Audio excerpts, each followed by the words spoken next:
This is Undaunted.Life, a man's podcast. I'm your host, Kyle Thompson. Let's get into it. All right, guys, today's episode is called Addicted to Leisure. Addicted to Leisure. So I want to kind of flow on something it's been bugging me for years now. So this is going to be a little bit of a rant today, but it's going to be a shorter episode, so just bear with me a little bit. And so one thing that I do whenever I'm putting podcasts together is I've got a lot of working ideas. So I have some ideas that, basically, nope, this idea is too good. I got to put it out there to the guys this week. And then others I just kind of sit on for a while, just kind of marinate and I kind of think through it. And so I've got a whiteboard at my house. And so the two different ways that I kind of take notes on podcasts is I've got kind of a running list on my phone of, probably about 50 different podcast ideas for the future that I think you guys would enjoy. But then ones that are just kind of more pressing on my brain, I'll write on my whiteboard. And one of the ones that I've written on my whiteboard is addicted to leisure. And that's because I feel like the majority of the people that I've been around, the majority of the guys that I've been around are addicted to leisure. And I talk about guys all the time. And I mean, last week's episode, I talk about guys that really like to get after it. Guys that like to do jujitsu, guys that like to go climbing, guys that like to do things that are very, very difficult. But there's not as many of those guys around. And we kind of see this play out even in my little small circle that I live in Edmond, Oklahoma, because the group of guys that are willing to come on Sunday night to do jujitsu, to do something that's outside of their normal physical activity and certainly outside of their level of acumen at that moment, versus the number of guys that will go to a Sunday school class, or the number of guys that'll go listen to some speaker, or go to a men's breakfast in the morning. It's kind of a huge swath or a huge difference between those two groups of people, right? So I don't think you could say about the guys that come and train on Sunday nights and do jujitsu and do a little bit of more of the rough and tumble stuff that these guys are addicted to leisure, because in their off time, they're choosing to do something that's really, really difficult. And here's the thing, guys, I love my friends, all of them. The ones that are into the things that I'm not as into, the ones that are into the exact things that I'm into. I love that I've got a wide swath and a big plethora of guys out there that I can kind of lean on for their understanding or maybe have an influence in their lives. I don't want a whole bunch of guys that are just alpha dog the entire time and everything's about being super intense like that. That would get exhausting too, right? So I'm not saying that you need to, be looking for one group of friends. But the thing about it is I've noticed that a lot of guys in my life, they look forward to the time where they can sit down and do nothing more than anything else. And so specifically, there's a group of guys that I love from college. We've done a lot of kind of growing up and maturing together. We've seen the bad in each other. We've seen the good in each other. But this is a group of guys that, all the wives are friends, all the husbands are friends, all the kids are friends. It's just kind of one of those situations. And the thing about this group of guys is, as much as I like them, these guys just love to sit around. Like they're so obsessed with the idea of at some point in the future, they're just going to sit on their butts and drink beer. And that's it. And there's going to be some activity kind of sprinkled in here or there, but there's this overwhelming focus on this ill-defined time in the future when they're just going to be able to sit down and relax. They're just going to be able to kick back and take it easy. And the thing is there's obviously great wisdom in taking time and taking breaks, but it's almost like they're addicted to the thought of it. And, these guys have different kind of craziness in their lives and in their schedules, and those are things that I completely understand and I can see. But again, it's almost like they're addicted to it. So I started to ask myself, hey, I really like these guys and I really like a lot of different types of people. But then I started looking at people that were outside of kind of my group of friends, people that I just work with, guys that I work with, guys that I just see at church that I don't even know their names, but I recognize them. So I have to kind of give them the, oh, hey, what's up, whenever I see them in public, right? And they all seem to have that in common, that they just love leisure. They love to relax. So I, being myself, I try to dig into that. Like, what's the philosophy behind that? Like, how did they get to that point? Like, is there something wrong with me that's not in my top 10 of things that I want to be experiencing? And so I started to think, like, why are we addicted to leisure? And so there were a few things that I kind of came up with at the time and have thought about over time and kind of added to that list. But one of the reasons, and this was kind of the easy one, this is your reason, which is we're just lazy. I mean, really, at the end of the day, we're just lazy dudes. And so we do the things in our life that we have to do, right? We have to go to work. We have to mow the lawn. We have to put gas in our car. We have to put the kids to bed. We have to take them to school. We have to do these things. But if we don't have to do something else, we're going to choose not to do that. If it's not entirely necessary for me to do this thing that's going to require me to sweat or give forth some effort, I think I'd just rather not. So that's kind of one side of it, and that's the easy side is, in general, a lot of guys are just really, really lazy. That's why they're addicted to leisure. But then we have other guys that they're just uncreative. They're just not creative at all. They can't think of things to do with their bodies or with their minds or with where they're living or their sphere of influence that would cause them to go do something that required movement. They're just not that creative. Life is really, really linear for them, right? It's wake up, breakfast, truck, work, truck, back home, good to go, right? Everything is super straightforward. And so for a lot of guys, they just don't really I guess the best way to say it is they don't really delve into those deeper parts of their brain to see if there's other things that they should be doing with their time and their talents. They're just uncreative. Another reason why I feel like we're addicted to leisure, and I'm using we, to describe the whole of manhood probably in the United States, is we're just content. We're just content.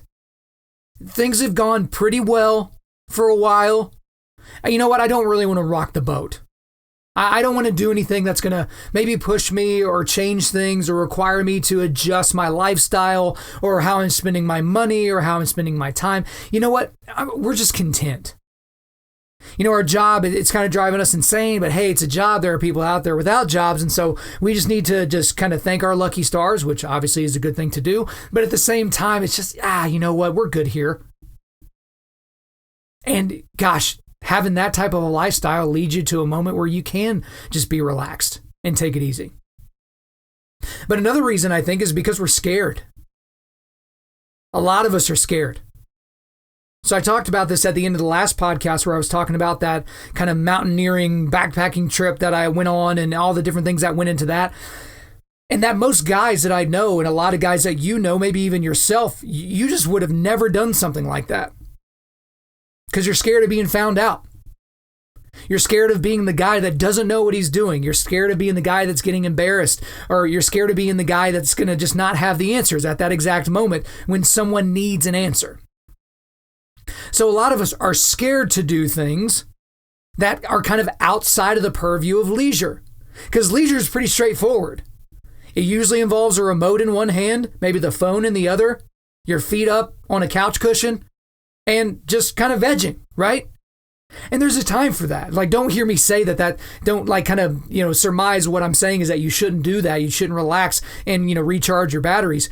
But a lot of people, just their entire world is surrounded by the idea of that. And part of it is because they're scared. But one of the last reasons I thought of is because we're starved for it. Which might seem a little different than the other four that I've talked about it. But here's the awkward reality, guys. Most of us don't know what to do when we get there. There being whatever leisure time or activity we're dealing with. We have no freaking clue what to do. We don't know what to do. Because here's the thing that a lot of us have kind of succumbed to, and I would certainly put myself in that category a lot of times, is that being busy is a status symbol. Don't believe me? Just think about the last several times someone ran up to you. So maybe it's at church or at work, or you just run into somebody at the mall or whatever the thing is that you do. Hey, how are things going, John? Oh, we're busy. Oh, Jim, how have things been going at work lately? Oh, gosh, we're just so busy. Because the thing is it's the biggest non-answer answer that you can give anybody as it pertains to that question. Because it's not really an answer. Because they're asking how things are going. I mean, they're going well. They're not going well. It's one of those would be more appropriate answers, but you just say, busy. Because wouldn't it be weird if you asked that question to somebody and they said, man, I just don't really do a whole lot. I just kind of float through my day. I just kind of, zombie through all the interactions with my family. I just kind of do the bare minimum to get by at work so that my boss isn't breathing down my neck. And then I go to sleep and then I do it all over again tomorrow. Like, wouldn't that be like a really weird answer to that question if somebody were just kind of like, hey, trying to get a conversation going, so they're just asking you how things are? So we just say that we're busy. Because when you're busy, that implies that you're also successful. Because people that are unsuccessful, they're not typically busy being unsuccessful. We at least think that, right? Because there are outward status symbols, right? So what cars people are driving, the watches they're wearing, the shoes they're wearing, the driveway where they're parking that car, in the house it's attached to, the type of job they have, the vacations they're taking, all those different things are kind of external status symbols. But when you're actually interacting with someone eyeball to eyeball, you got to come up with something else. And you don't want to seem like too big of a douche and say something along the lines of, gosh, man, I've closed so many deals lately. I literally have more money than I can even fathom what to do with. Like, I've got to set up extra appointments with my CPA just to make sure I'm doing something that's not completely ridiculous with my cash, right? You don't want to be that person, even if it's true. That would be kind of a douchey thing to say. But at the same time, how do you give somebody that idea that you're important, that you have this status that they should probably want too? Oh, I'm busy. And so how that relates to what we're talking about today is, again, we're starved for leisure a lot of times. Because we do look at our lives and we've basically manifested this busy life. Regardless of if our life needs to be busy and full to the brim and a schedule with no breaks, we want that almost. But the problem is when we need to charge our batteries, we can't turn it off. We can't get off the hamster wheel. It becomes a problem for us, right? And so we're so starved for leisure that it becomes an addiction. Because just think about it. When you think about an actual addiction, a chemical addiction or some sort of addiction because of something going on inside your brain chemistry, these are things that you can't really choose to not do. But when someone's addicted to something, it's on their mind. It's always on their mind. And they can't wait until the next time they can do that thing or take that thing or ingest that thing. They just can't wait. And everything they think about when they have just even a moment's downtime in their brain goes to that place where it was either the last time they partook in that lifestyle or the next time they get to, right? But the thing about this, guys, is this is very dangerous for us. The idea of being addicted to leisure is dangerous for us. And I'm specifically talking to the Christian men that are listening to this podcast. And the reason why I'm saying it's dangerous is because God did not make us for inaction. Let me say that again. God did not make us, He did not make you for inaction. He made us for action. And there's not a lot of action going down when you're having leisure time. And again, let me say this one last time so I can get it out of the way, not refer to it anymore. I'm not saying that we shouldn't take downtime. I'm not saying that we shouldn't have quiet time. I'm not saying that we shouldn't slow everything down and turn everything off just so that we can lean into what God's trying to tell us in that moment, in that sweet, quiet moment that we have in our morning or at the end of the day or on vacation or whatever the situation might be. That's not what I'm advocating for. What I'm saying is when your entire life revolves around those moments and those times when you can just sit around and do nothing, are those the times in your life that are defining you? Defining your family and your family name? Are those times that are kind of defining your relationship with the creator of the universe? Your dedication and your discipleship to Jesus? Is it defining those moments? Because that's the thing, guys, is when you think back in your life and you think back in your career, you think back in your friendships and whatever that might be, it's the times of action that you remember. I mean, how many of us look back so fondly on the times when we were just doing nothing? Now, I'm even sitting here right now. I remember those times right after the difficult workouts or those times when I was kind of forced to be away from the television or be away from my laptop or my phone or other people. And I got to just sit around and exist in God's world that He created or just in something, right? And those are great times. But we don't typically think of those things first when we're thinking about the adventure of the life that we're living, right? And kind of our place in it. And so it's dangerous for men to worship at the altar of relaxation and leisure. Because God's calling us, all of us, including you listening to this right now, to something better. He's calling us to something that requires something of us. For some people, it might be mission work. For some people, it might be, using their God-given skills to be able to help a business or help a family or build a shelter or whatever that thing might be. And all of those things require action. And let's take it out of the realm of physical for a minute. Maybe action requires you to open your yap, to have that discussion with that friend that's ruining his marriage, to have that discussion with that coworker who's literally about to ruin the project that you've all been working on for the last 9 months. Maybe it's opening up your yap to say, hey, honey, I've been looking at pornography. I've cheated on you. Honey, I've been cheating on the taxes. I got a separate bank account, or whatever the situation might be. It requires action. But a lot of action requires practice.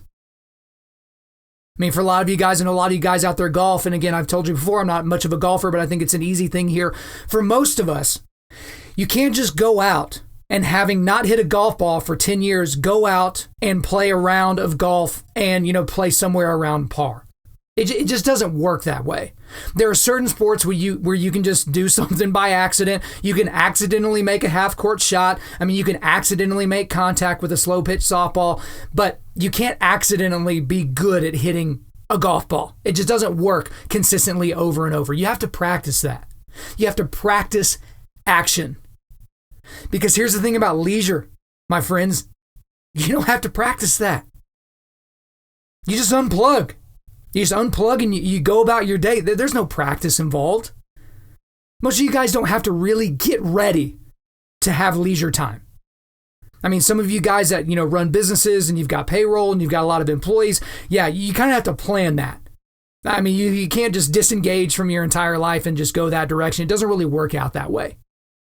But for a lot of you, you just unplug and you're good. You're there. You're at leisure time. You're at leisure time wherever you're at in that exact moment. But again, we have to practice action. And that's why I encourage you guys all the time to cultivate manly resilience. And that's spiritually, mentally, and physically. Physically is one of the easiest ones for me to even give you suggestions on how to do that. Again, we talk about jujitsu all the time. We talk about doing difficult things with your body, not just the same old workouts or the same old, bike pass or the same old running, routines or routes or whatever the thing might be. It's not just the same old. It's really push yourself at whatever age you are, whatever athletic ability, push yourself 5 to 10% beyond to where you're at right now. But it's about practicing action. So you just have to ask yourself, guys, are you addicted to leisure? If you're asking yourself, it's, am I addicted to leisure? And if the answer is yes, the obvious next question is that a good thing? Is it a good thing that I'm addicted to leisure? Or is it a good thing that I spend so much time focusing on the next time I get to have leisure time and relaxation? Is that a good thing? Obviously, if you can tell by the last 18 or 19 minutes or so of this podcast, I don't think it's that great of an idea for you. Again, God made us for action, not inaction. So let's practice. All right, guys, before we let you out of here, we're going to do a quick resilience boost. As you know by now, we are a men's ministry, and our mission is cultivating manly resilience. Specifically, we do that by providing content that forges spiritual, mental, and physical toughness. So today, for mental resilience boost, we're going to give you this article. It's from The Atlantic, and it was written a few years ago, but it's basically, I'll just give you the title of it. It's, Ugh, I'm so busy, a status symbol for our time. So it's a little bit of an article, and then it goes into this interview with this, I think it's a social psychologist that spent a lot of time kind of thinking about where we used to be as it pertained to our off time. I guess they said even about before the Industrial Revolution, people only worked about 150 days a year. So there was a whole lot more leisure time, whereas now leisure time is very limited. Most people, they have their full-time job, and then they also have a side hustle, or they got their family, their kids are in all kinds of activities. So I thought that was an interesting article that kind of undergirds the stuff that we talked about today. Guys, thank you so much for listening to the podcast. We really do appreciate it. If you would, please subscribe on iTunes, SoundCloud, Google Play, and Spotify, because as of this week, we are on Spotify. And be sure to refer your friends to listen and share this on social media. If you use the hashtag Undaunted.Life, we'll be sure to find your post and give it a thumbs up. Guys, if we deserve a 5-star review, please leave us one. That is how this podcast is going to continue getting out to different guys.